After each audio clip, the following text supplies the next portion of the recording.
Okay. You still can't hear me, no? I can hear you now, and just Okay. beware, we are live on stream. So, ladies and gentlemen, welcome to the UKGL Season 2. Now, we're just waiting for Cyclone to load up into the lobby, We'll be with you shortly. but we have a fantastic game coming up. My name's JT, of course, joining me is the Irish Dota genius that is Cyclone Duke. How are you doing today, Cyclone? Oh, well, I'll tell you, man, I've been ran off my feet. It's been a busy week, but looking forward to some Dota right now. Tell you that much. You and me both. Now, I've already been casting tonight, and I casted the game for that one of these teams has played. We'll change this later. The guys from Kent.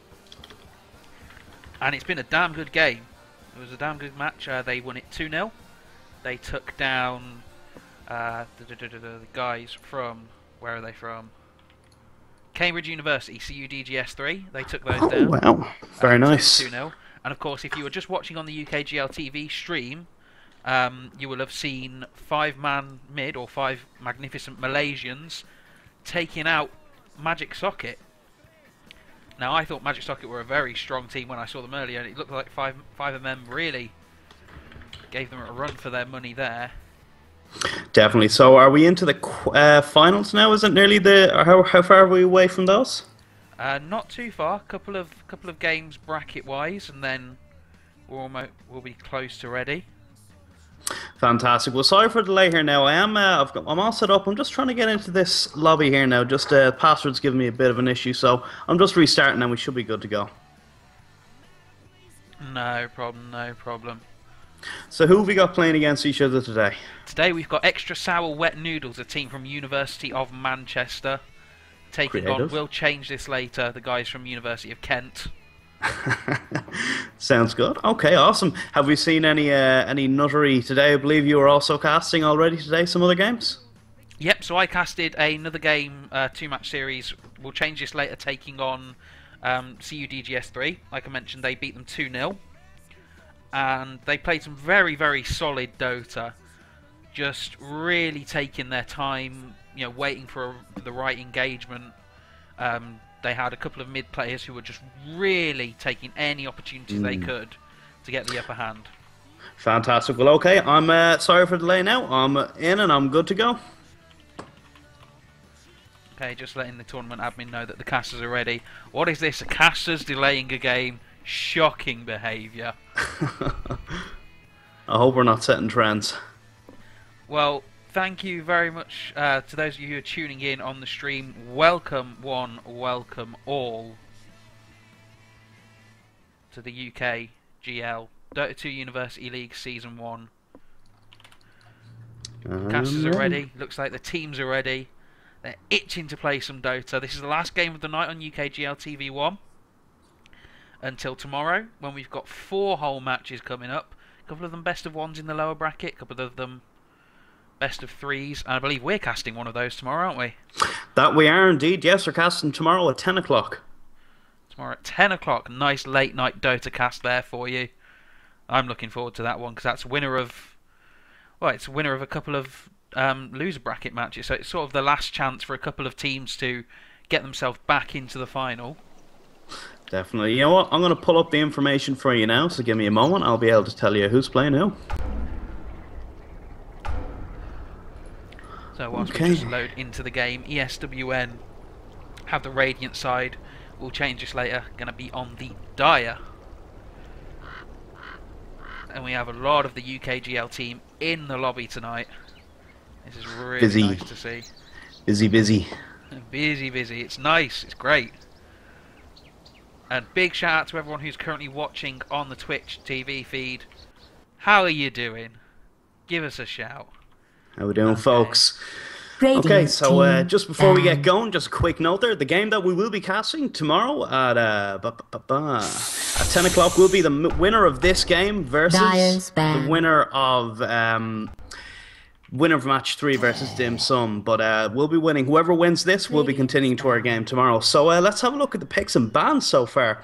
We see a Lich ban, nothing surprising there. Lich is always being banned out there after that sacrifice buff. Venomancer has been banned for the overpowered model, if you ask me. Overpowered alien model. Now, I just played a game against Venomancer. I was playing as Wisp, and my God, his laning phase is so Radiant's strong. pick. Dyer's pick. Venomancer's entire game has become so strong after that last patch, man. Gale scales ridiculously, as does Poison Sting, and the wards are as strong as ever. They've even been buffed. Venomancer is trending as hell right now. After that, then we see Elder Titan, very strong late game support, very strong early game mid, or even an offlaner, very very hero. And then Darkseer. You always want to ban Darkseer. He's fantastic all round. And Visage being the first pick. 10 I like a bit seconds of to go. Visage. As you may know, I am a bit of a micro fan. So 5 any hero that seconds. involves a little bit of micro, I'm more than happy to see played in a game. Reserve time. Oh man, I could never handle the birds. It's too much for me. Too much. Give me one Chen creep with a stomp I can Reserve handle, time. but I cannot handle those birds, let alone Dyer's a flippin' Aghanim's. We see a Lunar counterpick. Lunar's actually quite a nice answer to that Visage. Radiant's pick. You get those glaives bouncing on the birds. That's a lot of farm. It's So a lot of we're farm. It's a lot of damage. Now I've also seen. We'll change this later. Their hard carry player Recoil plays a very good Luna. Radiant's ban. And a good Luna can Dire absolutely team demolish at nearly any stage of the game. She can, if you go for quick phase drums, you'll have a nice mid game. You can go for like a Helm into maybe a BKB going to secure the late game. So we're gonna have to see what other picks we have come out here. Now we've got 10 a Clockwork, seconds to so go. this is a very nice aggressive kind of support lineup so far. Visage can like scout out with the birds, find Clockwork some hooks. And then, once you're in the cogs, that's some guaranteed gargoyle stomp stuns, from the Visage birds. So I think we might see a lot of early game aggression possibly coming out here from Extra Sour, Wet Noodles. I don't know, can we shorten that to Noodles Seconds maybe? to go. That's a bit of I a like mouthful. it. Or just say where they're from. I'll 5 often refer to them as the guys seconds. from Manchester. We'll change this later. I'll either initialise it or call them Kent. Reserve time. Now then, we'll change this later. They've already played a couple of games this evening, competitively, whereas Extra Sour Wet Noodles, this is the first game in the brackets for them. This is the first game in the finals for them. Dyer's ban. How do they approach a best of 3 against a team that has now already proved themselves as a very, very strong force in this tournament? Same as any other case, man. You keep your cool and you do your best, and you don't get caught up. You got a Dyer's best of pick. 3 here. Even if you have a slip up possibly in the first game, you've got another game to get that back and go to a final in a game 3. So I mean, going into this, you just play the best Dota you can, regardless of who it is you're up against. That should always be the case. And if you are of equal skill or better, and if you've maybe got a bit of luck on your side, but if you do your hard work, you can overcome them. So I mean, one of the teams has proven themselves already, but for all we know, we've got a powerhouse about to play here. You've got a good point. Now, this is a lineup that, if you've watched We'll Change This Later play before, is quite familiar. Crystal Maiden, Earthshaker, they're going to be in the hands of Deezer and James Bond, most likely. Both of them very good with those heroes, 10 very good seconds mobile to go. supports.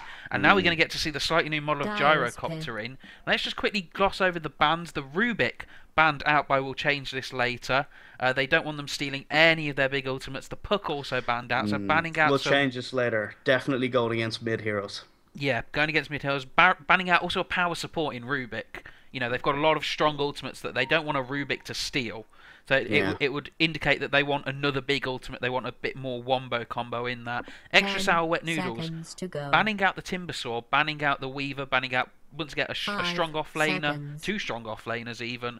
Because we'll change 3. this later. They've only really given up their tri-lane. They're still looking Yeah. for a mid. Reserve They're still looking for an time. offlaner as well. We're going to have to see what mid We'll Change This Later is going to pull out of their sleeve here, because they've put an awful lot of work into protecting whatever it is by banning out the Puck, the Elder Titan, the Lich, possibly even the Rubik.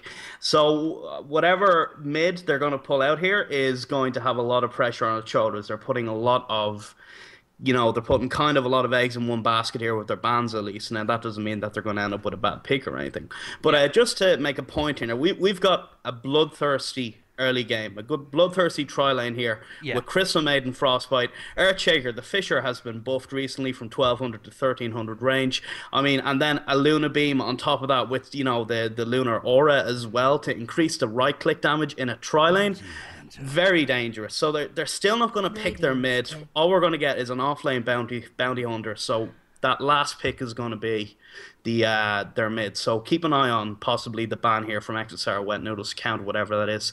Now, meanwhile, on that vein, Extra Sour Wet Noodles have a lot of aggressive potential as well. They've got a Clockwork who is an aggressive off-laner, he can go mid-even, but they've got this Visage Gyrocopter. Now if they put this Gyrocopter in the carry position role with a Visage, you've got a lot of potential in an aggressive tri-lane situation here.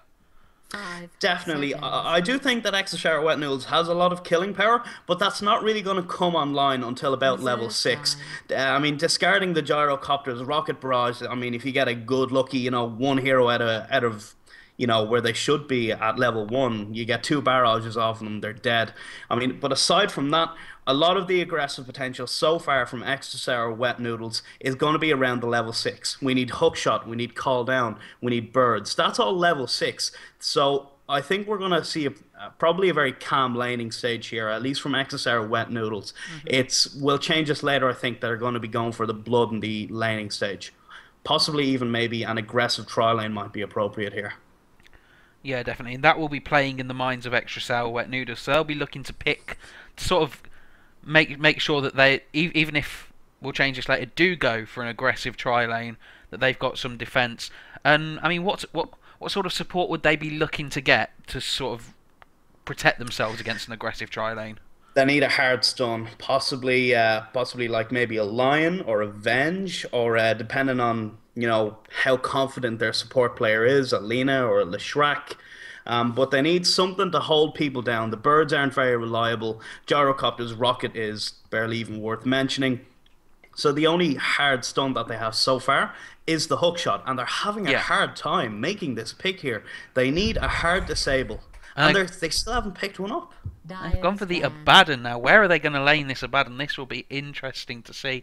Now, I was with you on the Lion. I thought Lion would have been a very strong pick there, just because of that multiple crowd control sources, that really easy to land stun that can then lead into the Gyro Rocket, the Visage Birds. Yeah, so they pick up an Abaddon, and as you said, I mean, this is... Are we going to be looking at a Visage Abaddon Gyro tri-lane? That's just got no killing potential. That's incredibly defensive. It is very defensive. Maybe they're looking to, maybe they're going on what you're saying earlier. It is, they need those level 6s, so maybe they're looking to just be really, really defensive, really turtley. Either that, or they're pulling out some insane dual lane strategy here. You could lane Visage Clockwork together, Gyrocopter Abaddon together, Abaddon Clockwork. Definitely. If we bring dual aids into it, it's definitely just absolutely in the air. But I think if you're trying to kill a Gyrocopter in a tri-lane when he's being supported by a Visage, with the Grave Chill and Abaddon, with the Mist Coil and the Apothic Shield, you're not going to, I think they could possibly shut down the killing potential of that lethal Dire tri-lane. So I mean, I think that if they are thinking possibly that they're going to get a very bloodthirsty tri-lane to handle that, and that's just an interesting mid choice here now from We'll Change This Later. Death Prophet. I do like the Death Prophet. We've seen Death Prophet in an earlier game, not between these two teams. It was between MGS and 5MM.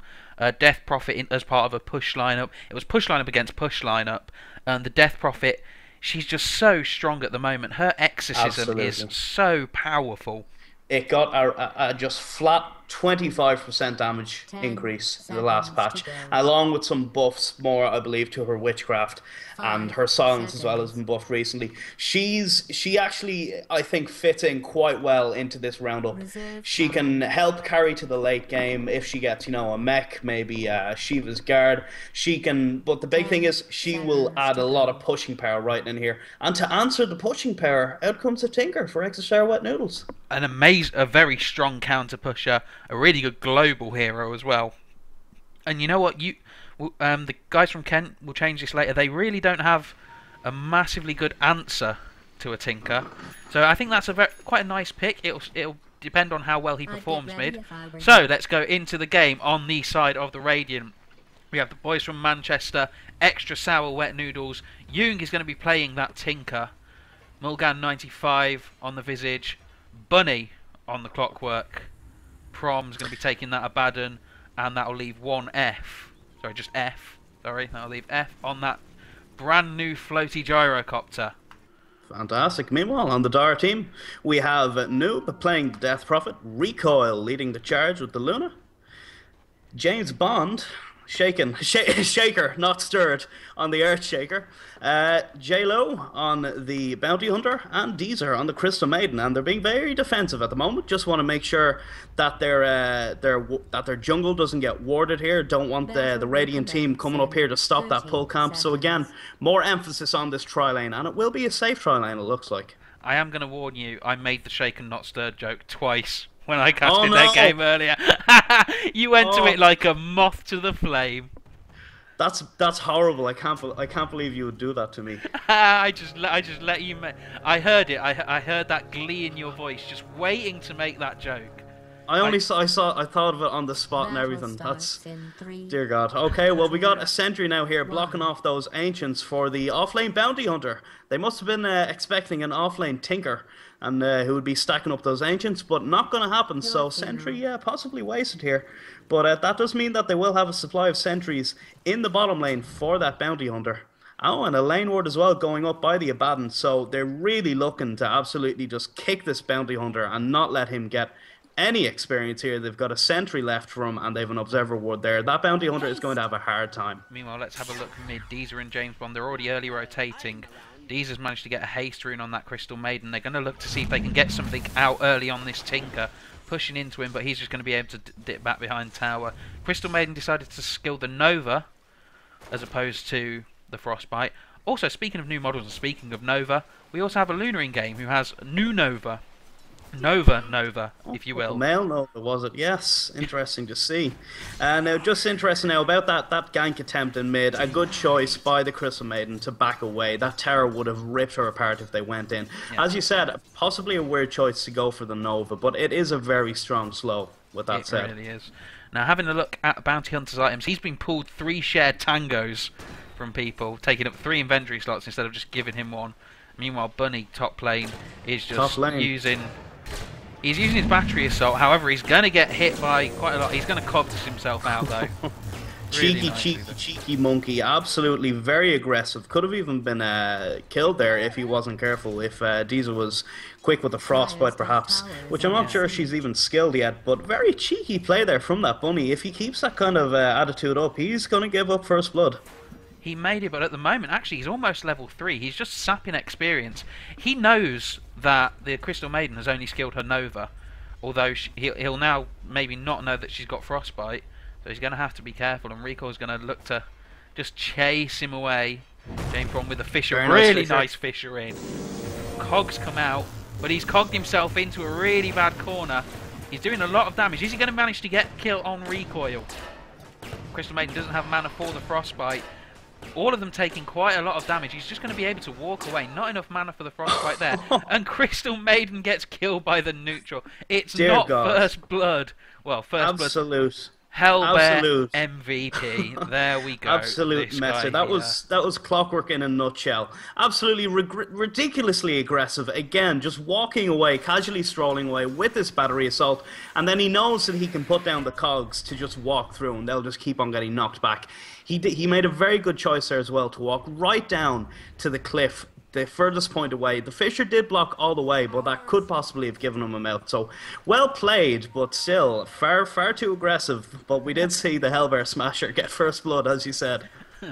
Very aggressive play from the Clockwork there. It's what I like to see, is just making the most of this really early time, because he's going to have difficulty from now, because the enemy supports are getting quite a few levels. You know, he's not going to be able to get away with as much. Now, J-Lo on the bottom, he's level 3 as well with the Bounty Hunter. He's just sapping up quite a bit of experience. Death Prophet going to pick up the Illusion Rune there. Both teams just very general warding, just feeling each other out now. And Bunny's just going to play it safe now, stand back. He knows what they've got now. He can Interesting skill build choice there by the Tinker, maxing out rockets and then following up with lasers. So no March to the Machine, so we're likely not going to see a Boots of Travel here anytime soon. He's actually got the Courier bringing him out. A bottle it is, so...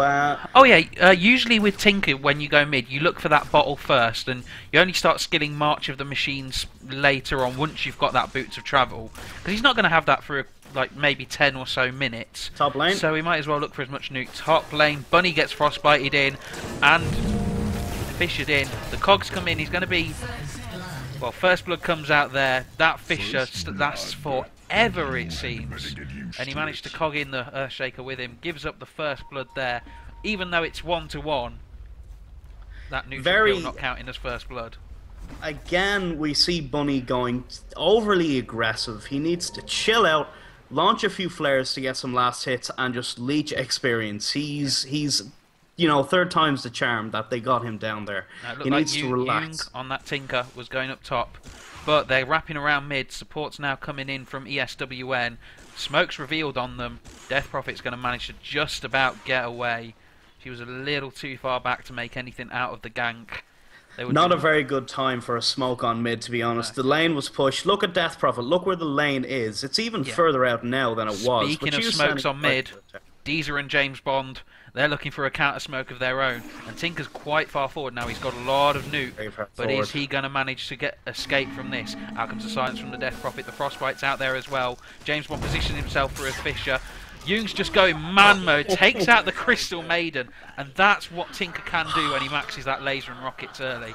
So much early game nuke. But you know what? He had a double damage. He had a double damage on him as well. Earthshaker went for a very safe Fisher. He didn't want to possibly miss the Tinker and block the Fisher on the other side, allowing him to escape. He went for an overly safe Fisher to make sure that he blocked the pathing, but didn't deal any damage to Tinker, which actually...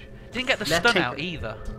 No, he didn't. No stun, no damage. Which meant that a double damage Tinker wasn't stunned and was alive long enough to cast spells and right click on the Crystal Maiden and actually got a kill. So I guess playing it safe doesn't always pay off. Bottom lane, Bounty Hunter is possibly in a bad spot.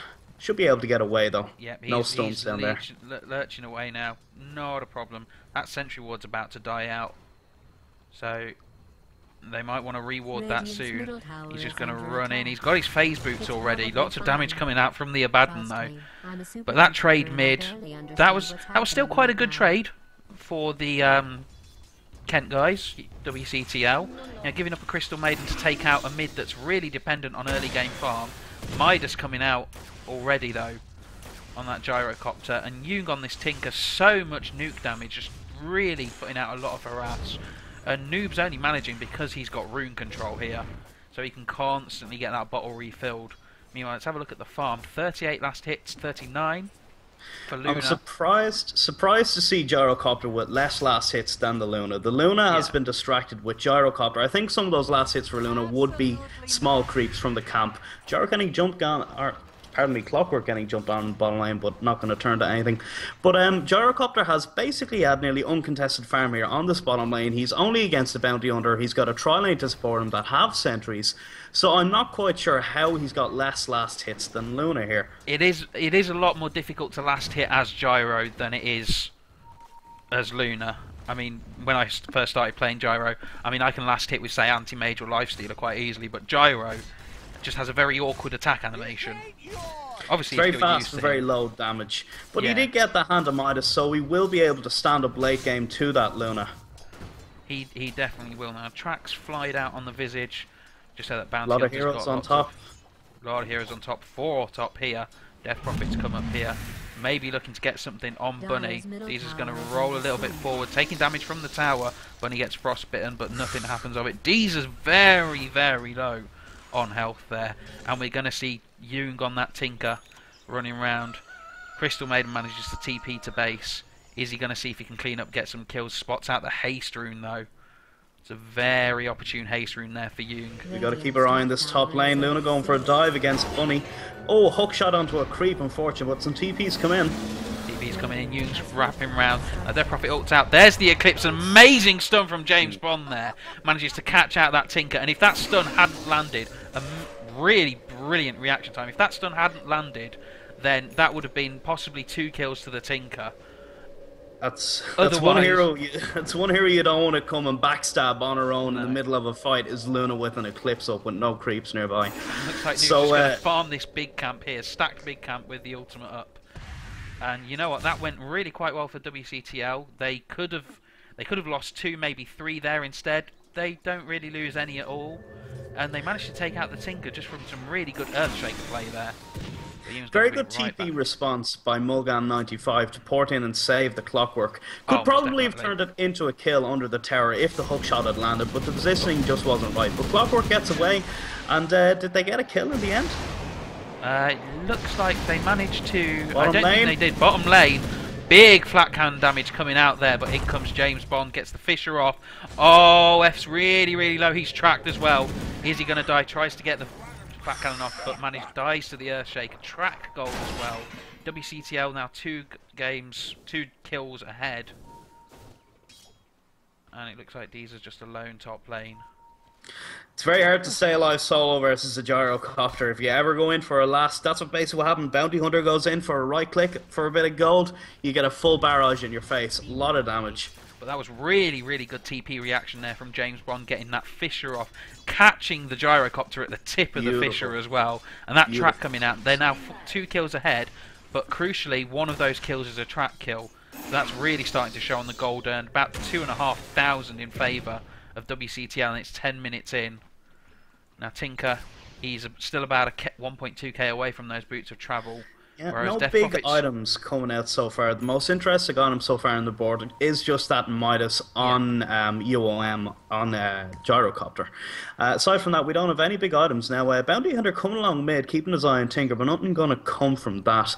Earthshaker got some nice quick boots, but so I mean they're off to a good start up there. But we see a lot of heroes now converging down on the mid lane. Might see some action here soon.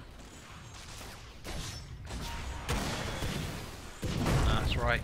Big Fisher coming out. They've managed to hit Yoon. Hookshot comes in. Yoon's going to die, but so is Bounty Hunter there. James Bond, is he going to die? Well, Death Prophet's going to try to dive. She's at full health, but she's going to take too much damage from the tower. And it's just going to be a 1-for-1 trade, the Bounty Hunter for the Tinker there. Both of these heroes dying quite often. Tinker's got 3 deaths. He's not getting that traction early. But you know what? Death Prophet's just going to melt this tower now with her spirits. And that Death Prophet... Tinker... Oof. Oh, that Death Prophet, as you were saying, yeah, will absolutely eat this creep wave, eat that tower, and then even if they put a bit more heroes behind it, it looks like they won't. They could have pushed it to the tier 2 possibly, but not going to happen this time, I believe. However, Meanwhile, they are going to... Yeah, they're going to take the tier 1 top. So they've taken 2 towers in very quick succession. Big gold increase then for WCTL. Yeah. And so far in the game, how we sizing up, I mean, I think it does feel fairly even so far, and I don't believe, I mean, towers aside, that any team has an advantage so far. Well, XP-wise, it's about 1,300 in favour of WC, a modest amount, about a level overall the entire team. However, gold-wise, we're looking at about 5,500, 5.2k in favour of WCTL, and that's 2 extra kills, that's 2 towers, and that's 1 or 2 trap kills as well. That's doing you can boil that down to 1,000 more gold in everyone's pockets for WCTL then, and that's a fair amount, especially when you consider really some of that will beat supports, especially considering that all the supports for the Dart team just got 200 gold from those tower kills. And as you said, we're not seeing this traction from the Tinker so far. He doesn't have his bots. He's got basic boots and a bottle, and he's sitting on 1,000 gold. Meanwhile, in the Radiant jungle, Clockwork hook in, but he's going to cogs himself in. Deezer's getting the frostbite, manning up. Here's James Bond though. Is he going to get the hit off? Yoon comes in just to back him up. And you know what? Noob's coming in now, seeing if he can get a hit. But that Tinker manages to just take it down. They've got 2 kills. They've lost the Visage though. And J-Lu has been trapped up there. But he's dusted, he's dead. That's a killing spree there for the Clockwork. And suddenly ESWN have managed to pull back a couple of kills. However, Recoil, now I've seen Recoil do this in multiple games now. Once again, just casually sitting there farming. He's fine, he's getting close to his BKB, he's got his drums already. He's just top on net worth, as you space. said.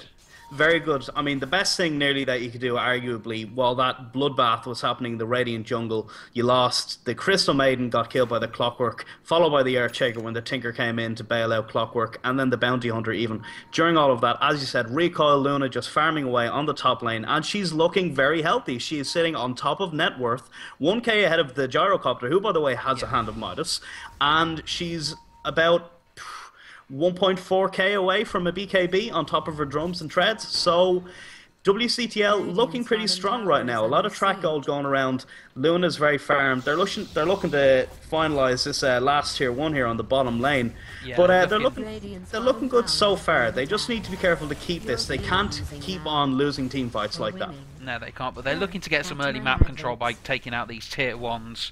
And you know what, if they manage to do that, then they've got a large advantage on Roche, they've got a large advantage on pretty much everything map control wise. So it's nice to see them getting this push, you know, playing to their strengths here. They can melt a tower very fast if they really want to. Out comes the Exorcism, and I honestly don't think Extra Sour Wet Noodles are going to contest this. They won't do a thing about this. They're all far too spread out. They are trying to push mid, but now here come the cavalry all reporting back to mid to stop this push. Huge and, TP support coming in there, yeah. And that basically means that basically they just took a tier 1 tower for free.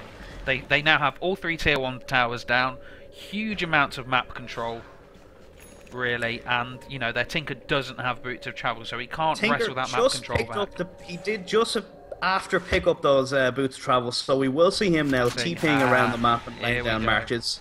The march is only level 2 now, as you said, because he was maxing out that max damage build, but that has paid off for them so far in the team fights. Well, he's going to very quickly hit that level 2 rearm and level up those marches very quickly now, just by counter pushing lanes and such. Meanwhile, it looks like J-Lu, he's looking for somebody. He's having a look, see if he can find somebody out, but he's not going to. There's just going to be some battle of warding going on there. 50 gold. Wise nice choice. and easy. Meanwhile, top lane, Bunny has hookshotted into recoil, managed to take out the Luna. Deezer's going to come back and see if he can get a revenge kill. But Bunny just going to happily TP out, no problem. Well played by Bunny. Always carry a TP, folks. And then in mid lane, it looks like ESWN want to take and resume this push and get that tier 1 tower. And you know what, this is a really good time for them because that Crystal Maiden's already wasted TP. In fact, 2 of them have wasted TPs. If they can manage to get a good push going on this tower, then it'll be good for them. Meanwhile, J-Lu's now in there. The support's got here, but it's still we're still looking at 5v5 or 5v3 in this mid lane here. However, that Death Prophet counter push is just insanely good. Yep, they just can't stand up to it, even with all the machines. The creeps just melt for either side, honestly. But the Death Prophet can just sit behind there. She's even got a regen in a bottle in her bag, so she is grand. She can just sit there and defend all by herself. And the reason for that is there's no hookshot right now. Hookshot is only just now coming off cooldown, so they might want to restart this push with renewed vigor. And here's a very big initiation item coming here. Earthshaker with that Blink Dagger 16 minutes in. Really, really dangerous because it lets him get into position so well. He can either blink in, Echo Slam when there's 5 of them, or he can blink and just position himself perfectly for a nice, quick and easy Fisher. Now they're looking to take Roche down, and they'll melt Roche down with these spirits. And you know what? I don't think ESWN have noticed. Either there is not a thing. Oh, sorry for the interruption there, JT. Dude. But there's not a thing that ESWN can do here against this Roche. It's probably better for them if they didn't try to intervene because, as you said, Earthshaker now has a Blink Dagger. So I have a feeling that we might see the big lead, the big snowball now start for WCTL on the Dire team. Yeah. Once they get a few good Fishers in here, good few Echo Slams. And the boys from Manchester really starting to be pinned in. Now Young's going to try his best to split push these lanes out as a Tinker. Active all over the place. If you're watching in-game, I highly recommend you take a couple of seconds and just switch on Tinker Cam just to see the frenetic pace that that Tinker's played at, because it is really a fun sight to see. J-Lu just doing some scouting here as the bounty hunter. Dust comes out from Bunny though. He's going to cogs him in. Deezer's coming in for some support. James Bond's in as well. And you know what? They've just about managed to kill him. That support. J-Lu. 19 HP. This clockwork is all about eye for an eye. That is just his absolute motto here. But you know what? He didn't manage to get that kill. There was just a little bit too much support on the side of WCTL. He almost got him. It was a really, really nice spot. Really great dust and cogs, nice reactions. But Deezer and James Bond, their rotation, their mobility, their map awareness is amazing from what I've seen so far. They're always in the right place at the right time. I know. I don't Definitely, care. and I do got to say, it looks like we are definitely heading towards the late game here in this game. Luna, first core item after Drum, BKB. Yep. Gyrocopter, first core item after Midas, BKB. So everyone's playing it safe right now, and we're probably going to have to wonder now, what's the Luna going to go for next?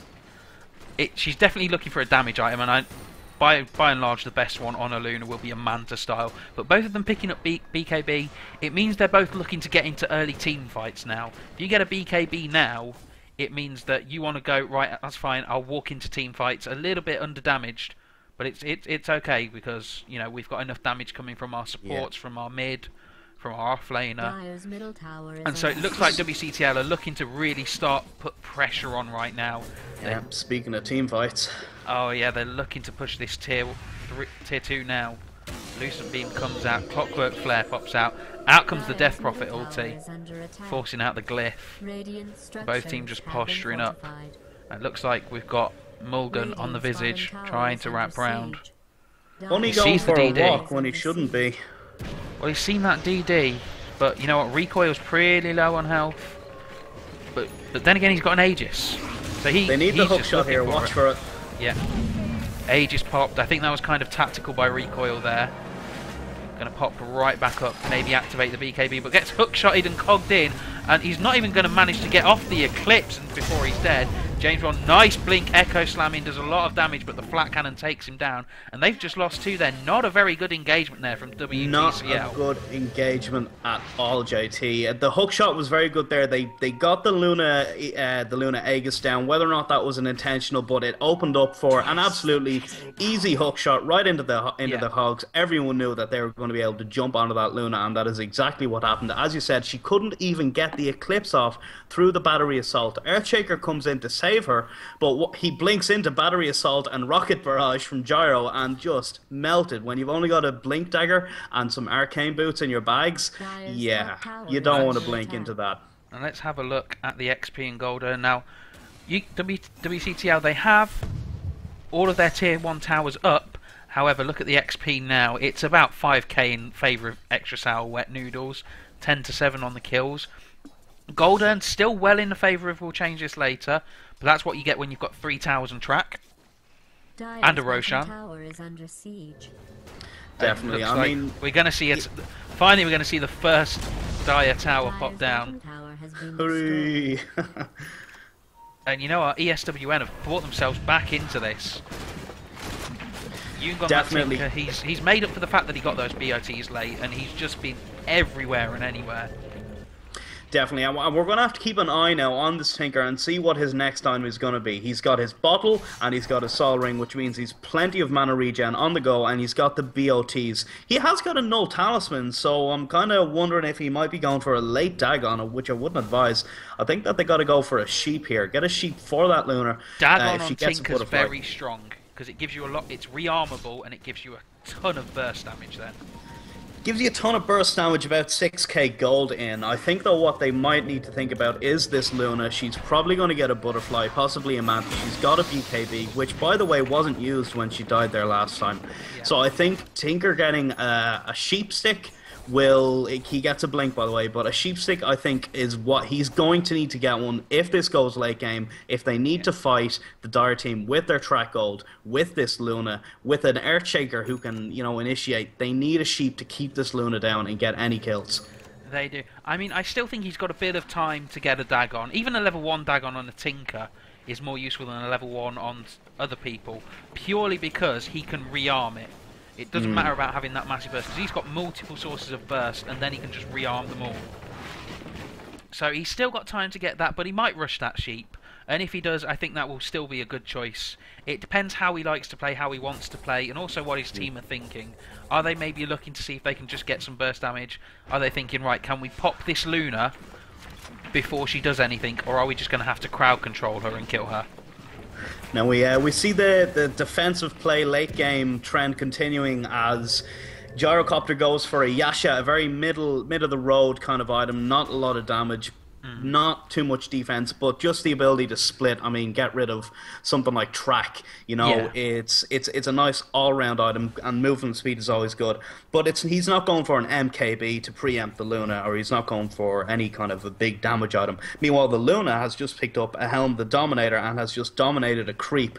So we'll have to see if she's going to be doing the stacking Ancients trick, because that does work brilliantly with a Luna with a little bit of farm and some bouncing glaives. Can really help you catch up. It really can, and I've seen it before. Recoil's very good at stacking the Ancients with a dominated creep. Does it? And that is what he's going to be doing. Yeah, sending that Centaur right there. And that's really looking to put the nail in the farm. He's 44 CS ahead of that Gyrocopter, and let's have a look at the net worth. They're even on net worth, though. That's what that one death and that Midas is doing. That is good farming, and that's the work of Track and Luna as well. Probably it is just due to the track, because Luna is 1 and 2, so she is hanging on there, but it's a good job to keep up with the gyro. It looks like they're trying to push into that tier 1 mid. You're just pushing out tons and tons of these machines. It's doing a lot of damage. Recoil is standing in that March of the Machines far too often. They're going to get the deny on the tower. They're going to get the deny on the tower, but it was a nice push in there. Inspired a lot of TP response. And you know what? They got the tower deny, but it's fine. You know, the tier 1 tower still went down for very, very little sacrifice, if any at all. Well, as you said, I mean, it said, that towers are just are gold that you just haven't collected yet. Towers will go down. It's inevitable. It's not too big a loss when they go down, because it is absolutely inevitable. But I think really that WCTL are doing a fantastic job of holding the line and holding the advantage that they do have so far, because they are being very, they're taking good care of their towers. They're getting track kills. They just got spotted out there. They smoked, but I think they got spotted out by a sentry and an observer ward. So I think they might have seen them smoke in. I'm not sure, though. There's an awful lot of pings coming out from the Radiant team, and they did just drop a sentry over there near that mid lane, hoping to catch out a bounty hunter scouting ahead. They definitely know that WCTL are smoked in their jungle. Yep, and maybe they're looking to counter-initiate, baiting out a little bit with the Abaddon and the Visage. Track comes out on the Abaddon there. Here comes the big Eclipse, but the cooldown comes out. Luna's BKB'd up. Huge amounts of damage coming out there. The Gyrocopter's down. James Bond is going to get Rocket Barrage down, but Bunny's going to get taken down by Recoil. Down goes Prom as well. And that's 4 for 1. That is a strong Eclipse. That was exactly what Luna wanted to do. Just go in, pop BKB, pop Eclipse with no creeps around, and she absolutely devastated. It was 3-on-1, but she destroyed them with that Eclipse. The Abaddon, funnily enough, his ulti completely healed him because of the Eclipse, which was out of Luna's control. But a very nice team fight for WCTL in the Radiant jungle, and they take a tower on top of it. So we might be looking at possibly a Roche here. Yeah, they were able to just completely abandon, completely forget about the Abaddon. It's like, that's fine, he's going to heal up to full. We'll kill the rest of the team first. Not a problem at all. And you know what? ESWN, they were prepared for that. They knew that they were there, but I don't think they were prepared for the Luna to just go, that's fine, I'm going to BKB and YOLO. Definitely, and it's a shame, because they did have very good warning there to alert them to that smoke. Even though smoke can no longer be seen, if you walk over a sentry, you're still not revealed now with the new smoke, but they did actually pop the smoke while under vision of a observer ward. So good warding by ESWN, but not a good team fight, unfortunately. And WCTL were considering going for a Roche there, but thought better of it for some reason. And again, they are just holding on so carefully to these towers as Luna ports up to the top to get that deny on the tier 1 as a pause comes out. Nice little pause. So we're going to take this opportunity just to have a look at the net worth. Recoil there with that Luna after getting all of those kills, sopping up a lot of gold. She's now 2k in the lead of that Gyro, who took a very nasty death there, quite grisly. Let's have a look in the difference of XP earned. We can't quite see it because of the pause, but we can see it's switched now. It was at 1.4k in advantage of ESWN. It's now about 2.5k in advantage of WCTL, and of course the gold graph still massively in favour of WCTL. They're 10k gold ahead. That's a whole hit. That's a gyrocopter's worth of gold. Definitely. We're starting to see some hard snowball come out now. There's been a lot of team fighting, and Bounty Hunter has been active in just about, like, in a good half of them. The Luna got a nice early BKB. She's got nearly a full Manta now, only 250 gold away. So this Luna is very heavily farmed, and Gyro is starting to fall behind. That Yasha, and he's basically sitting on, okay, he's got a BKB, but as for his damage output, he's sitting on a Yasha and a Midas. Yeah, he's not going to get a lot done with that. He can go Sanjan Yasha if he wants to get a bit, you know, be a bit safe and tanky. That's not really going to work very well for him. Whereas, I mean, he can go for a Manta style, but Gyro's not exactly the best Manta carrier. It would have been nicer to see him go for something a little more conventional Gyro. He might have gone for frankly an MKB after the BKB, especially as Luna is a great, but you pretty much know that her next item is probably going to be a butterfly, and then a satanic, absolutely. Maybe. Yeah. So I mean, this Yasha here, I mean, going for possibly a Manta. The only reason I would say to really go for a Yasha in this situation, in not going for a full Manta, you got to go for a full Manta, and the full Manta at least is okay versus a Bounty Hunter, because you can get rid of that track. But even then, he doesn't have a Shadow Blade. There's that Manta for the Luna, while Gyrocopter has actually completed Sanjan Yasha.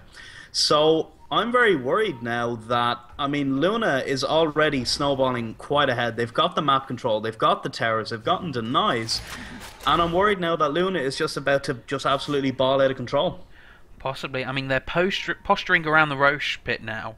And I've seen them do this before. They take a very long time to stand around the Roach pit and sort of bait something out. But ESWN aren't falling for the bait, and they're making use of the fact that they've got a Tinker who is just doing so much work. It's 30 minutes in, he's got his level 1 Dagon already, he's got Blink BOTs and Soul Ring and Bottle, and he's just happily split pushing these towers. Top tower is under siege. Happily split pushing them. It looks like they're going to go for the Roach here. If it boils down to Rat Dota, it definitely will be in the favour of ESWN. They've got that Tinker porting around the map, and they've got a Gyro with flat cannon.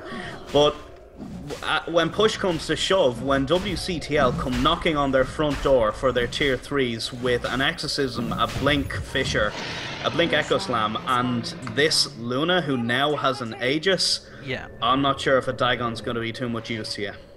It's not. I mean, they might be able to pop that Aegis very, very quickly, but then she's just going to get up, BKB, and pop an Eclipse, and then suddenly their entire team's going to die. It's not out of control just yet. If ESWN get a good team fight like they have before, they can come back from it. But they need to play careful, they can't get caught out, and they can't get greedy, and I'm worried about this Dire Jungle.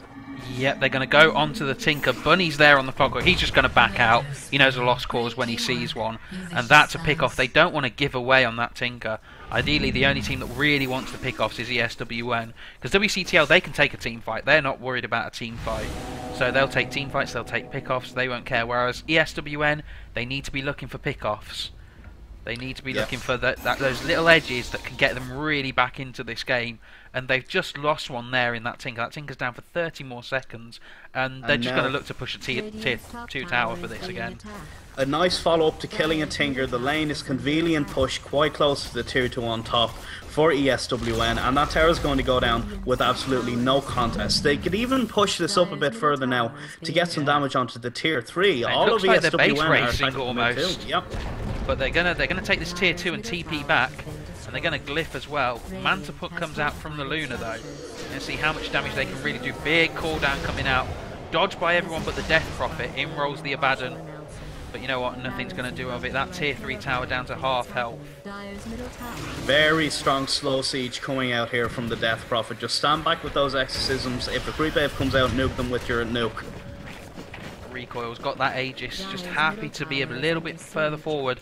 Let's hope he doesn't pop it like he did last time, where he runs forward, pops it, but then just gets jumped on again and doesn't really do anything to stop that. Blocking his own Ancient stack there. Oh no, he doesn't manage to. I thought he blocked his own Ancient stack there, but he's going to take that Ancient stack. He's got 2.7k gold now already.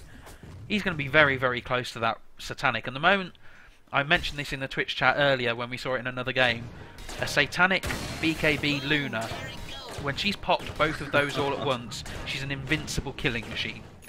Absolutely ridiculous. And she's getting there with the farm, with the help of the bounty hunter. ESWN just can't keep up against this. It's that problem again, that they have no real good teamfight control. They've no stuns. They've like one stun from the clock. Now I see a Demon Edge here out on the gyrocopter. Now it's probably going to be an MKB. It's more than like 9 times out of 10 it's an MKB. But every time I see this, just a little part of me thinks, is he going to go for a rapier? It might be their only chance, to be honest. I would completely advocate Gyrocopter going for a rapier right here. He's still got a 10-second BKB, and his team is getting crushed by this Luna, who doesn't have a butterfly yet. She is sitting on 4k gold, though, as they go through the Radiant Jungle. But it's this lack of stuns again that's giving them so much trouble in these team fights.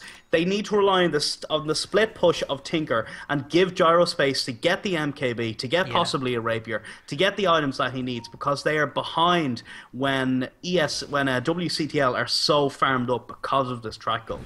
They really are farmed up. And you know what, you're right about the lack of stuns. The only real hard disable they've got is the hook shot and maybe the missile at a push. And actually that's where that Tinker, possibly instead of going for the Dagon, going for the Scythe, would have been a really good idea. Purely because then they've got the instant cast hard disable that they need. Whereas now they have no real hard stuns, you know. There's nothing to stop Luna from popping a BKB. There's nothing to stop. They've got a hook shot and then possibly some bird stuns. And if they don't meticulously plan those and carry out that hookshot and those stuns, Luna's going to pop her BKB, she's going to pop Eclipse, and then she's going to lifesteal and like manta her way and win a team fight.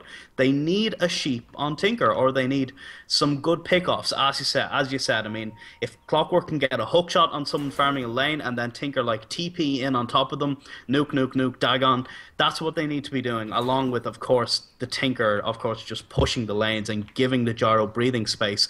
But it's hard to do that when WCTL are constantly breathing down your neck and pushing your lanes. It really is.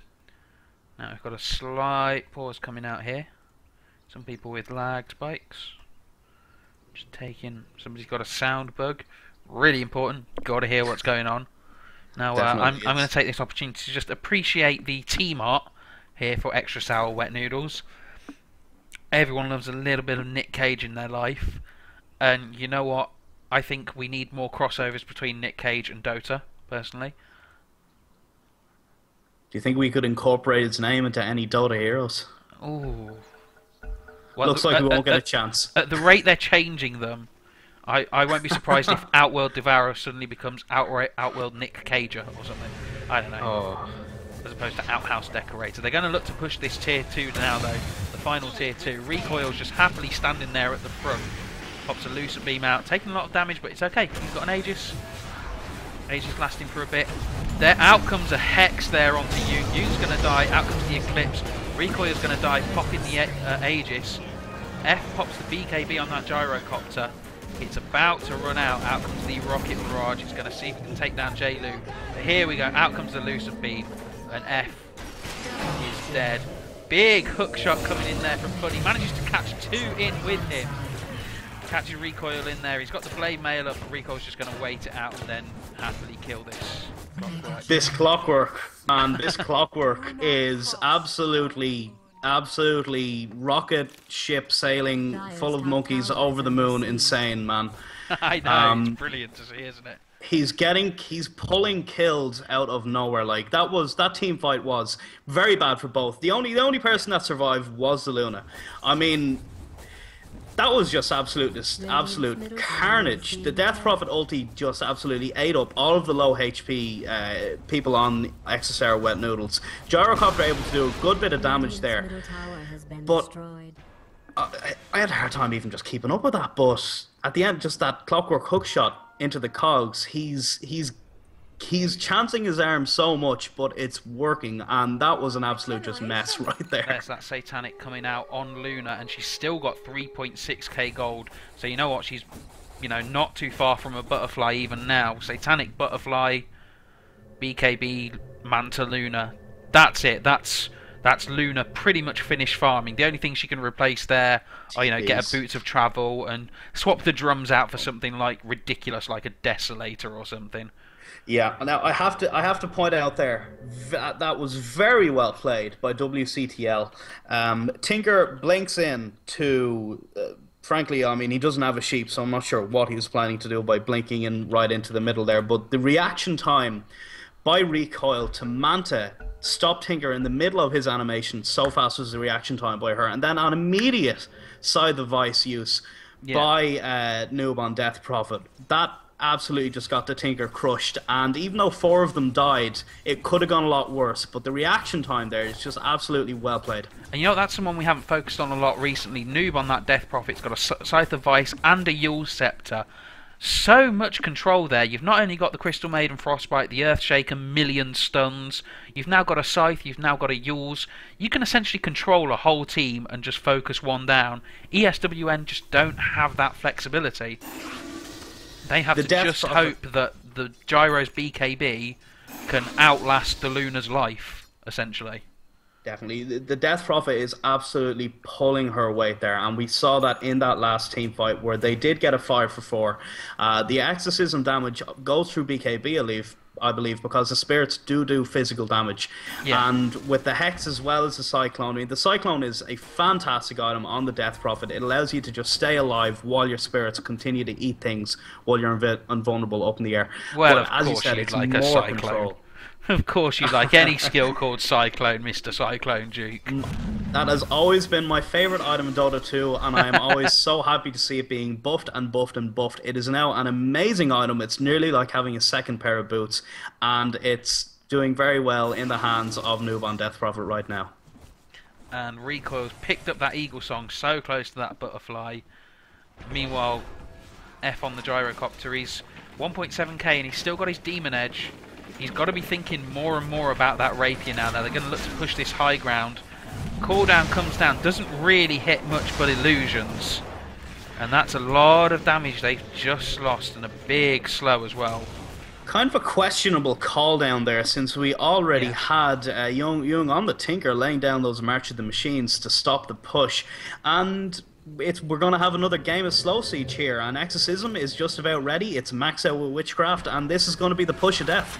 Yep, here it comes, recoiling, gets a Lucent Beam out, taking a lot of damage, still hasn't popped BKB or that Eclipse yet. And they're just going to keep birds to the glaives. Yeah, they're just going to keep slow sieging now. And you know what, WCTL have really shown that they can make a lot of these slow siege situations. Their patience is really good, their decision making is good as well. They're just waiting for a good few tracks. The longer they slow siege here, they can just throw out the breaths. I mean, they haven't even used the Death Prophet Exorcism yet. All they're using is Manta Illusions. So they're backing off now because they can't get a good. They need Earthshaker to get in and get a nice aftershot, get a nice oh dear God, Echo Slam. Forgetting me words are Echo Slam. Thank you. They need the Earthshaker to be looking out for a good chance to jump in, is what they were doing there, and I guess they just got tired. Perhaps has Luna? She doesn't have an Aegis right now, but she's just about to finish off that Butterfly. So the tempo of the game is about to pick up hardcore. Yeah, and especially given that most of we'll change this later. The guys from Kent, most of them are now part of the way of picking up their BKB, the ones that haven't already got it. Crystal Maiden with a BKB, aka Carry Maiden. Beautiful. Beautiful. You always know when you see a Crystal Maiden with a BKB that her team's doing well. Earthshaker going for an Aghanim Scepter now in the meantime, so he's less reliant on creeps. Luna is just fed as all hell, as we said already. Gyro has picked up his MKB just in time for the Luna, just before he finishes that Butterfly. So it's all on the shoulders now of the Tinker to push the lanes and give the Gyro breathing space, because frankly I think at this point now he needs a Rapier. And he's got the MKB. He needs to survive in fights as well, if anything. Jung really should have possibly stopped upgrading that Dagon and looked for something like Yule's or a Scythe something to just take the Luna out of the fight for a little bit so that Gyro can actually do something without dying in 3 seconds. If they had a Venge, if they had a Lion, if they had a Sven, you could find Luna in a lane, stun, teleport boots, sheep, and then she's dead. But they don't have that option now because they've no stuns on their lineup except for that hook shot, and they've no items to compensate for it. And I worry that it will be their downfall because they cannot stop this Luna. Yeah, and it looks like they're going for that third Roshan, that Roche plus cheese. Do you know what they call a Roshan in Paris? A Roshan with cheese. Roshan with cheese. You got a bit of a Pulp Fiction reference there for you. There's that butterfly out on Luna. And she's also got 2.8k gold. She's about to pick up an Aegis. This is where they go for the win here. They've got a butterfly satanic BKB Luna with an Aegis. They've got a hero with cheese which looks like the Death Prophet. There we go. Most of their heroes have got BKBs and buyback. Hey JT, may I partake in your refreshing beverage to wash down this burgery goodness? Oh, Cyclone. You're a man after my own heart with your movie references. Love it. So, we're getting some nice split push coming out here now. Yoon has his level, he's nearly maxed out that Dagon. Yeah. Bit late to be honest if you ask me, but he's still a Tinker, he's got boots of travel, he's got a blink, he can very safely farm, push these lanes, and that's what he needs to be doing because he's got very little time now until another push of death attempt comes in. Bai will change this later on the bottom lane.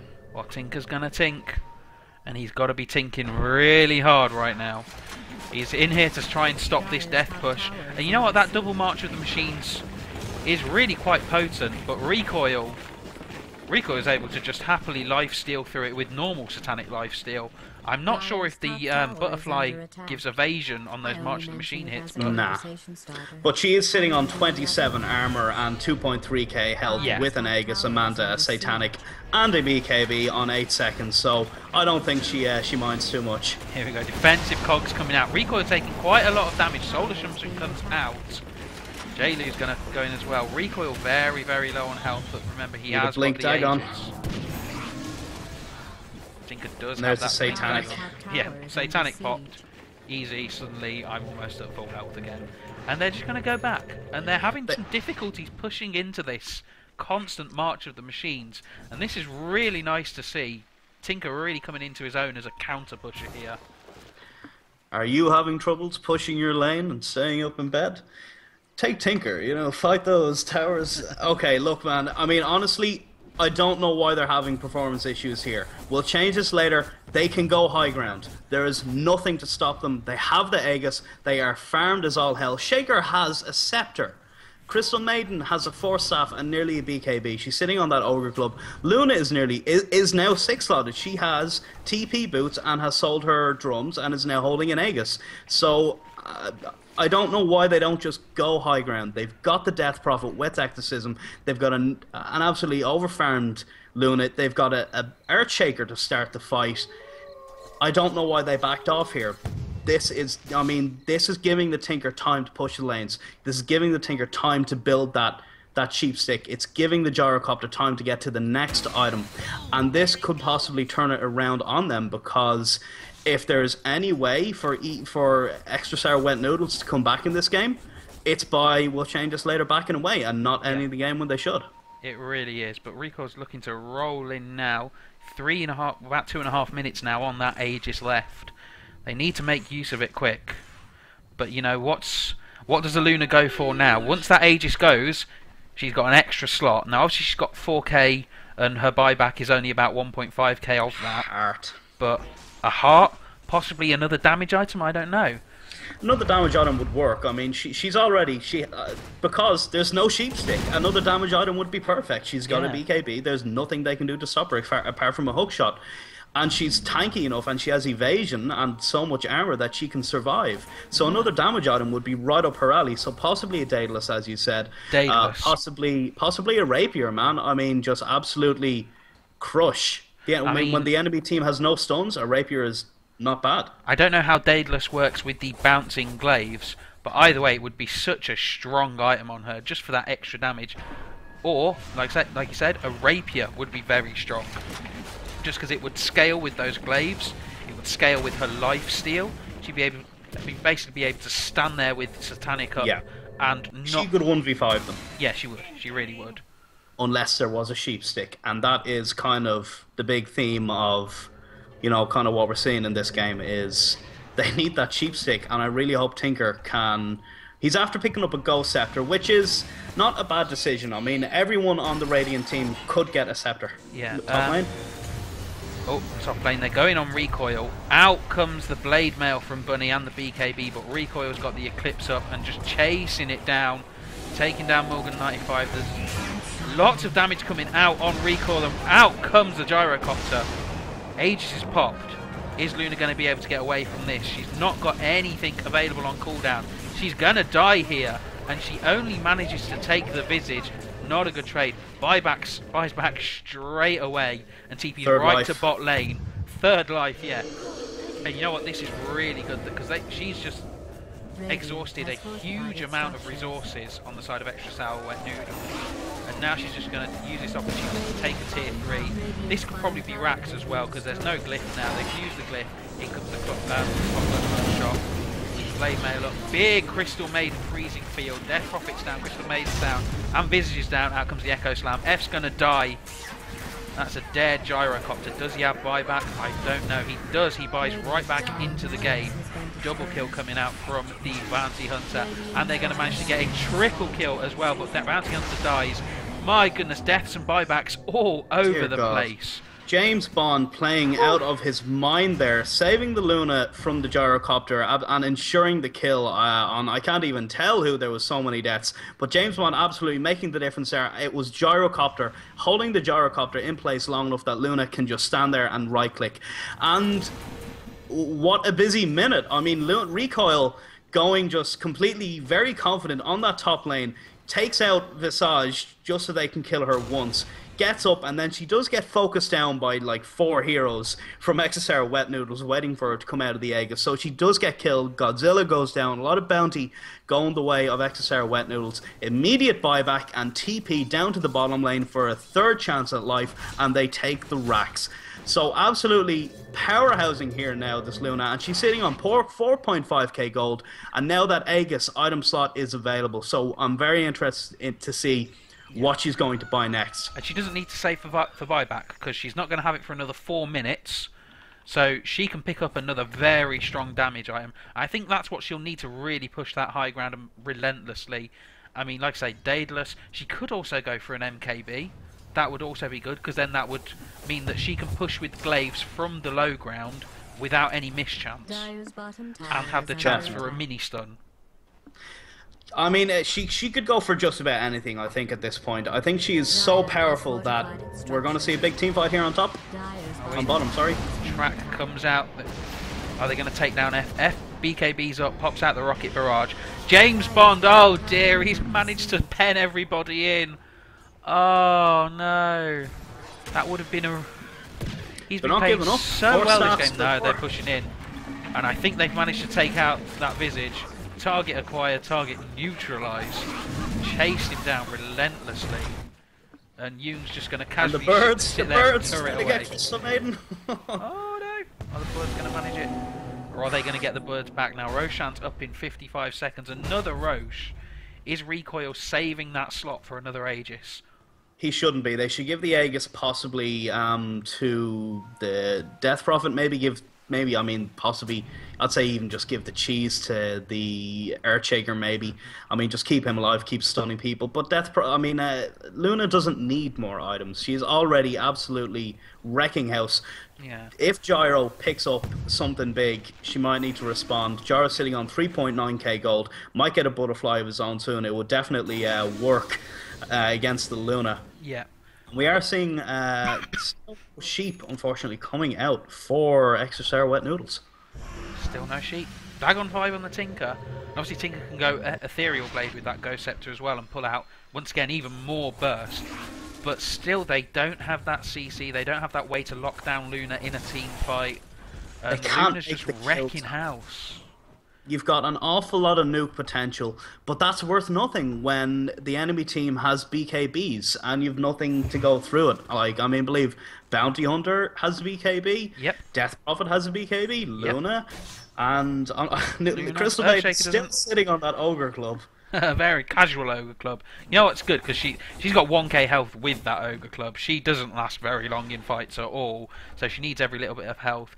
Now Bounty Hunter looks to be going for an AC, and I was hoping that Bounty Hunter would go for something similar, purely because I think it's this is the sort of time where that second carry, that second core, needs to start shining as much.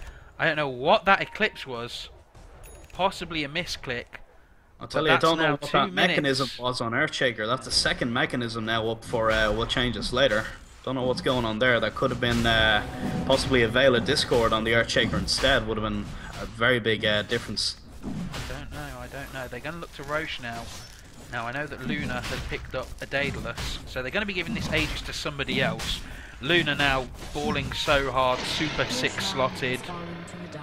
Aegis goes to the Death Prophet. She's going to the Bounty Hunter.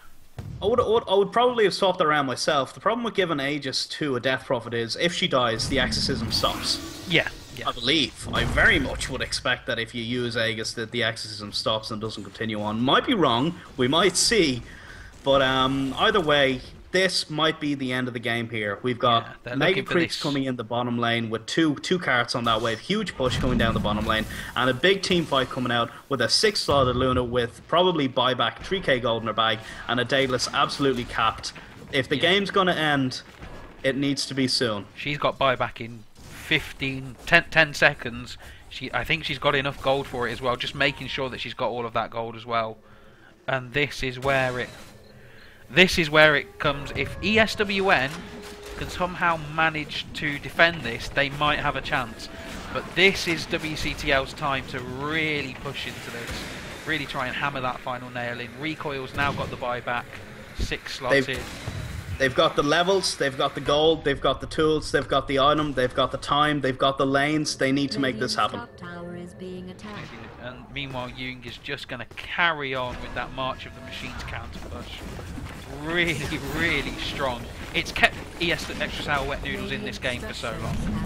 Now the Glyph comes out, they're pushing high ground. Recoil's a little bit too far forward, gets Dagon, loses quite a huge chunk of life. Hook shot on the top lane. Hook shot on the top lane, they're going to manage to take out this Bounty Hunter. He's not dusted. He manages to escape. It's distraction from the mid lane. Distraction because Recoil's going in there. Noob manages to cheese out, fakes out the laser. There goes a tower. The spirits are still out. Recoil gets cogsed in. Pops the Eclipse though. Bunny is going to die. F has the BKB up but gets taken down as well. Double kill there. Meanwhile, Bounty Hunter, everybody's dying here. Triple kill for Absolute Recoil. GG calls out. That's game. Team wipe there. Ultra kill on the side of Recoil. Look at that. 7.9k gold. 55 minutes just about. Well, that was a fun game. So we're going to be heading into game 2. We'll change this later. Preserving their undefeated streak. They have not yet lost a game in this tournament. And my goodness, what a game we got to see right there. Really exciting game for 55 minutes. And we're going to see another one. So if you stay tuned for that here on UKGL TV, we shall just wait for the new lobby to come up. And we'll let you know. Yeah. Man of the match. Oh dear, very, very, very hard to choose. Very hard to choose. I mean, Recoil's carrying was always very strong. You know, that Luna was always going to have a huge impact. Early game, I would have to... I really can't say it. I really can't give it. I'm telling you, mine was... Go for it. Mine was Bunny. The dark horse. Absolutely... Balls to the wall, ridiculous, overly aggressive play, paying off somehow for him in the early game, and just he secured a lot of kills and just entertaining play. Didn't necessarily win the game for them, but my man of the match is definitely going to be the Clockwork. I like that choice Personally, I still think the most impactful hero in that game was that Luna. Just farmed really well. Took advantage of every single lead that they had. A couple of questionable decisions with when they went in and such, but of course, I mean, all props. I mean, of course, I mean the grand orchestra of that game was being composed by the Luna. She was really honestly the one making the plays and putting the pressure on. And I have to again point out, very good play by the Earthshaker as well, keeping very good Earthshaker play by him, keeping enemies locked down, and also by the Death Prophet, just good use of the ulti and of her items, and again that reaction speed. I loved watching that game in mid. Okay, so let me just join. There we go. I'm good to go for the next one. But I gotta say, man, just watching that Clockwork at the early game, absolutely entertaining, and he wasn't most influential. The influential biscuit in the box, but he was my favourite, and I look forward to seeing some more play by all these players in our next game. Well, we're going to take a little quick 5-minute break, just while people get their thoughts together. Both teams get back into the lobby, and everyone gets a nice little drink, nips to the toilet. We'll be right back in 5 minutes. Make sure you're there for Game 2, Extra Sour Wet Noodles versus We'll Change This Later.